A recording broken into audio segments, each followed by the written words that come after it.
Hello everyone, কেমন আছো সবাই? আশা করি সবাই ভালো আছো, সুস্থ আছো। আমিও ভালো আছি। তো সেদিন ছিল বাট ঠাকুরের পুজো, মানে আমার বাপের বাড়িতে বাট ঠাকুরের পুজোর কিছু আয়োজন করা হয়েছিল। সে কারণে সকাল সকাল চলে গেছিলাম বাড়িতে, গিয়ে একটু আলপনাও দিয়ে নিলাম।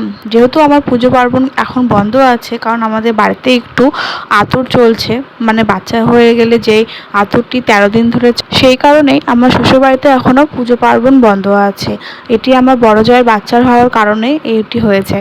এখানে মামি ফল কেটে নিচ্ছিল, কারণ দুটো জায়গায় পুজো হবে, একটি নারায়ণ পুজো হবে বাড়ির ভেতরে এবং বাইরে হবে বাট ঠাকুরের পুজো। এখানে সব কিছু সরঞ্জাম রেডি হয়ে গেছে পুজোর কারণে। এখানে আমাদের বাড়ির এটি মন্দির, মন্দিরের ভেতরে মা মনসা এবং মা লক্ষ্মী বিরাজমান। তোমাদেরকে এই ভিডিওতে আগেই দেখিয়েছি আমাদের বাড়ির মন্দির, তা আজকে ভালো করে দেখিয়ে দিলাম।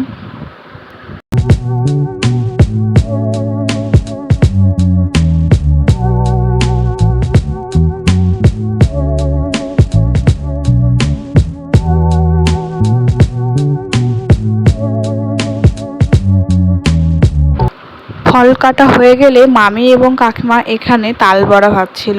বাট ঠাকুরের তো প্রধান ভোগ তাল দিতেই হয়, সে কারণে তাল বড়াও এখানে দেওয়া হয়েছিল প্রসাদে। কাকিমা এবং মামি এগুলো করছিল। তো তোমাদেরকে একটু ভালো করে দেখিয়ে দিলাম যে জোগাড়বাদী কী কী ছিল। এখানে লুচি, সুজি, তাল, মিষ্টি এইসব প্রসাদই দেওয়া হয়েছিল। গোলা প্রসাদ, খই, মুরগি।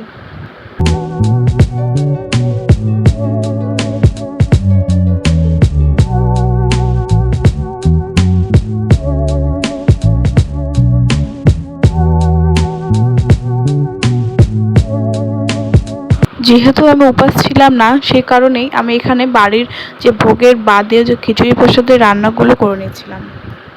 রান্না আমি করিনি, সব মশলাপাতি কাকু কাকিমা দিয়েছে, আমি শুধু ঘেটে ঘেটে সেগুলো নামাচ্ছিলাম, যেহেতু তারা উপোস ছিল সেই কারণেই। শেষে তোমাদেরকে আমার কাকুকে দেখিয়ে দেব, তিনি খুব ভালো রান্না করেন, এজন্যই তার শহরে নামডাকও আছে। প্রায় কাকু অনেক অর্ডারও নেন।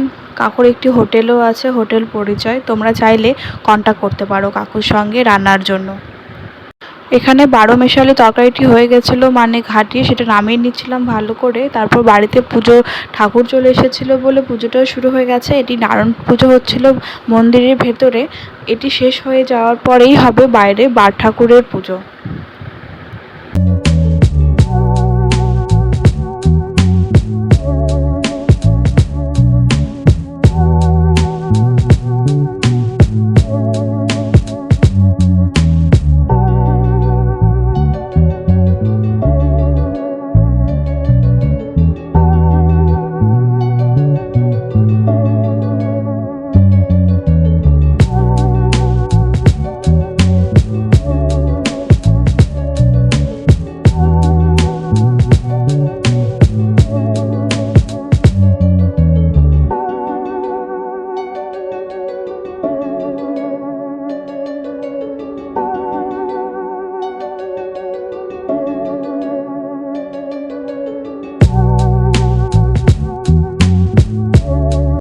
নারায়ণ পুজো শেষ হতে হতেই বাইরে এসব যোগাযন্ত্র করা শুরু হয়ে গেছিলো, কারণ ওখান থেকে শেষ করে এসে এখানে আবার বসে পুজো করা হবে।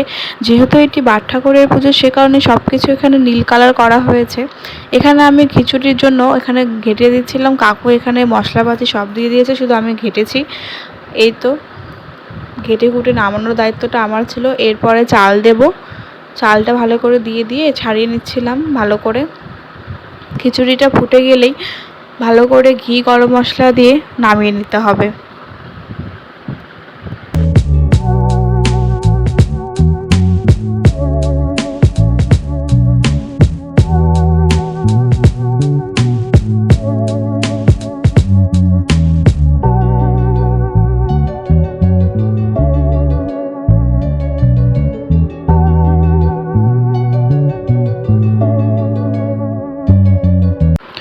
ইনি হলেন আমার কাকু, যে রান্না করে খুব ভালো। তো তোমরা চাইলে অবশ্যই কন্ট্যাক্ট করতে পারো কাকুর সঙ্গে। তারপর এখানে বাট ঠাকুরের পুজোও শুরু হয়ে গেছে উঠোনের মধ্যে। যেহেতু এই পুজো করলে ঘরে আর প্রবেশ করা যায় না, সে কারণে সবাই বাইরেই বসেছে। বাইরে একেবারে পুজোর প্রসাদ খেয়েই সবাই ঘরে স্নান করে ঢুকতে পারবে, এই কারণেই।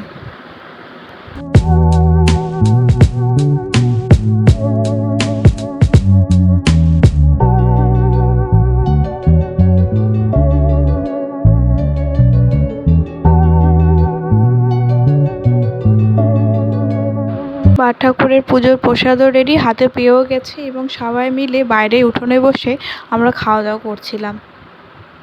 পাড়ার অনেকেও এসেছিল ওই প্রসাদ খেতে, কারণ এই ঠাকুরের পুজো কাউকে নেমন্তন্ন করে ডাকা হয় না। তারপরে ভাই মাথায় করে ঘট ভাসিয়ে দেবে এবং স্নান করে আসবে পুকুর থেকে। আমার যদি ভিডিওগুলি তোমাদের ভালো লেগে থাকে তাহলে অবশ্যই লাইক কমেন্ট সাবস্ক্রাইব করে পাশে থাকবেন।